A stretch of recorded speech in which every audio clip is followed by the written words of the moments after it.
जिथे मृत्यूही थांबतो, श्री गुरुदेव दत्तांचा चमत्कार. मृत्यू समोर उभा असताना जेव्हा माणसाच्या आयुष्यातील सर्व दरवाजे एकामागोमाग एक बंद होतात, जेव्हा नातेसंबंध, सत्ता, पैसा, बुद्धी सगळं काही निरुपयोगी ठरतं, तेव्हा फक्त एकच दरवाजा उघडा राहतो, तो म्हणजे श्री गुरुदेव दत्तांचा दरवाजा. मित्रांनो, आज आपण गुरुचरित्रातील असा अद्भुत, थरारक आणि हृदय हादरवून दाखणारा चमत्कार पाहणार आहोत, जिथे साक्षात मृत्यूला रिकाम्या हाताने परत जावं लागलं आणि एका सामान्य भक्ताच्या अनन्य भक्तीसमोर काळालाही मान खाली घालावी लागली.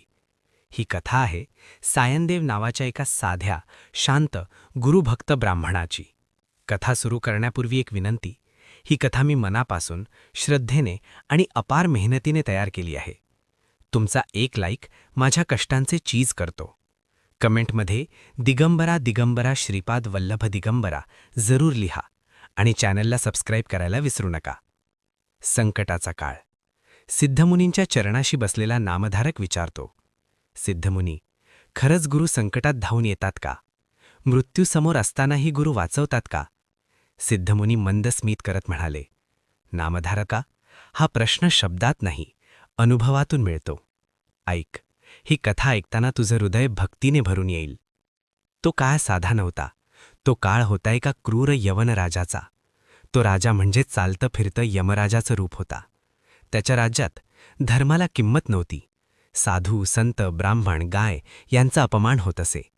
ईश्वराचं नाव घेणं म्हणजे मृत्यूला आमंत्रण होतं आणि याच राजाच्या दरबारात नाईलाजाने नोकरी करत होता सायनदेव. मृत्यूची हाक. त्या दिवशी सकाळ वेगळीच होती. घरात शांतता होती, पण ती वादळाआधीची शांतता होती. अचानक धाड धाड धाड, दारावर जोरदार थापा. सायनदेव. तो आवाज ऐकताच काळजाचा ठोका चुकला. दार उघडताच समोर उभे होते राजाचे सशस्त्र सैनिक. राजाने तात्काळ दरबारात बोलवलं आहे. इतकंच नाही, ते पुढे म्हणाले, तुझ्या आधी गेलेले ब्राह्मण परत आलेले नाहीत. हे ऐकताच सायनदेवाच्या पायाखालची जमीन सरकली. मृत्यू आज दारात उभा होता. घरातील आक्रोश. पत्नी कोसळली, मुलं रडू लागली, लहान लेक पायाला बिलगली. बाबा, जाऊ नका. तो स्पर्श सायनदेवाचं हृदय चिरून गेला. पण तेव्हाच त्याच्या नजरेसमोर देवघरातनं श्री गुरुदेव दत्तांची मूर्ती आली. क्षणात सगळं बदललं. मी कोणाचा सेवक आहे? त्या यवनराजाचा की त्रैलोक्याच्या स्वामीचा? त्याने ठामपणे म्हटलं, मी आधी माझ्या गुरुकडे जाईन. गुरुचरणी शरणागती.